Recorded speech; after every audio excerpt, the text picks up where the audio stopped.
Hey guys, how's it going? Hi. I have a quick question for you. First, I want to say, Jon Bailey, I always wanted to tell you congratulations for dethroning Dr. Smooth as YouTube's Optimus Prime. And I didn't have to cuss to do it. How about that? No, he's a great guy. We're friends. It's fun. But my question was for you guys was, when you're playing a pre-established character, how do you find a blend between the material that came before and putting your own spin on it? Gray, you want to start? You did Arcee. Well, it's hard, especially when my friend took her life, the one that played Daphne, so it was really, I didn't want to audition for the part. I didn't want to listen to her voice. They tried to give me a tape to listen to, and I was like, this is why are we, I can't believe we're auditioning for this when this just happened, but there's deadlines to meet, and there's shows that are on a schedule, and jobs are depending on it, and I get it, but it was really difficult, so I didn't listen to it at all, so I think that was just sort of the heavens intervened or something, because the booth director said it was like she was in the room when you were doing it, and I feel like she was but other times, with Miss Chalice, I was afraid of I hope this is what everybody was thinking she should sound like. I mean, I was just worried about, because people have expectations when they play the game, and everybody's got an opinion on things. I do Betty Rubble as well, and people have had things to say about it. I try not to go online, because otherwise I want to go, but I want to respond, and then people are like, did Gray just tell me something? She's doesn't she have a life? No, I don't. But yeah, so I just try to just make it your own, and I mean, if you ever have to match something, I just feel unless they want an absolute voice match, which is a whole other, that's not my specialty. My specialty is sort of taking the flavor of it, the seed of it, and then sort of adding my special little sparkle sauce to it, so, yeah. To that question, sort of one of the more back to the voice match thing, was your question, how do you take an established character and make it your own? Was that the, yeah.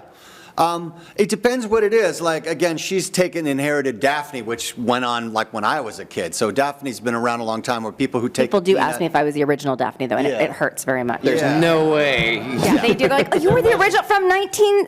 I'm like... If she was a vampire. Just keep thinking, or I go do I look terrible, or are they just really dumb? Anyway, You look really great for 900. Different things come in, certain jobs. For example, I'm both of the train engineers in the Polar Express. I'm Spokey and Steamer. And the hours before we clear this track. And I got that job because Michael Jeter, a very famous, wonderful actor, Michael Jeter died in the middle of that movie. Oh. And it hadn't been released yet, and they had some sequences that they had filmed with him, but then Robert Zemeckis created that whole train thing came in later after he died, and they filmed, I didn't do the motion capture, they filmed two acrobats doing all that crazy jumping around and all of that you see, and then they're doing a really bad, because they're not voice guys, they're just acrobats, and they're sort of shouting out these lines, trying to be like Michael Jeter was. So I had to take Michael Jeter's performance and honor it, and then match what he did, but sort of, like you said, you kind of can't help but make something your own, but I still wanted to sort of honor, because it was the last thing he ever did. And as we were doing it, there's one line, I think, in the film that is still Michael Jeter, and at one point Zemeckis goes, oh, well, why don't you record? Then I was like, no, leave something, Yeah, so, that's sweet. So most of it is me, and there's one sentence in there that I know, and it's okay, great, but yeah, so it's a very fine line, but you can't help it. The other certain roles you inherit, I'm the Khajiit in all the Elder Scrolls video games. I would be happy to give you some of my words from some school. And that they gave me a voice of a guy who had done one. So Khajiit had a flavor, but then I based my Khajiit on a Persian friend of ours named Ashraf, and she's always kind of scheming a little bit, Ashraf, And she just had that vibe. So she just leaked into my performance, even though I sort of started with the bass line. So inevitably, if you do something long enough, you're going to put your own spin on it either way. I've never been given something to say, okay, add to this, because I do the voice matching, things like that. I remember being called in to ADR a line or two for Jim Belushi's movie that was out at the time, and I'm like, well, Jim's still around. I'm not going to go and step on his character and take away from what he was doing. But they said, no, it's okay to do it. Do whatever the lines were. I did it just as bland as I could, as Jim's character was, without taking away. So it had nothing to do with replacing lines with the character. But that rarely comes up for me. They don't say change the character at all. Just like Fozzie Bear and all that was a young version of the grown-up Fozzie and all that. So I just was given videos to watch and say, okay, now do this character as a baby, though. And that's why I got the part, because many people had older voices and didn't match it. But and then I saw Jim Belushi at a party once, and I said, I did your voice for a movie. And he said, oh, yeah, I didn't want to sign the contract they had for me. We had a dispute. I said, so it's okay that I did that.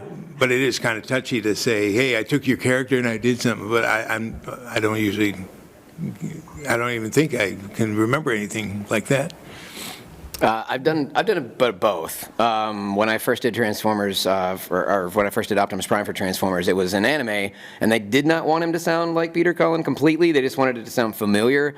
But I felt kind of like Hugh Jackman in the first X-Men trying to slip in a bub really hard because I really wanted to do it like Peter Cullen. Not like the way that they had me do it, like, because they sounded so much younger. I'm like, this takes place later, though. His voice would be older now, even though he's a robot. I get it. But for me, it just made sense. Nerd alert. He's old and battle-hardened now. My name is Optimus Prime, and I'm no longer the leader of the Autobot. He should have had that sound, but instead they had him way up here for some reason.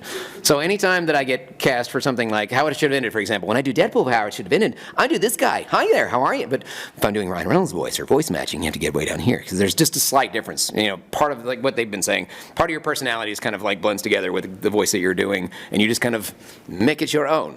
Because then it's your character now. Because a lot of these characters are legacy characters. They haven't been just voiced by one person. They've been voiced by a dozen people sometimes. Yeah. And sometimes it's just been two. And hey, you're number 2. That's Silver. Yeah, Daphne used to be really sweet and just very guileless all the time, but then I'm sort of bitchy, so I sort of started. She'd get a little bit snarky when a pretty girl came around, Fred. You know, they don't kidnap her so much since you took over either. She's a little stronger than she used to be. She was always the she's weirder. damsel in distress. She's very weird now. She's with her beards and her puppets and anyway. I don't feel like we answer the questions. I feel like we just brag about ourselves for a few minutes and then we're like, okay, next question. All right, next brag opportunity.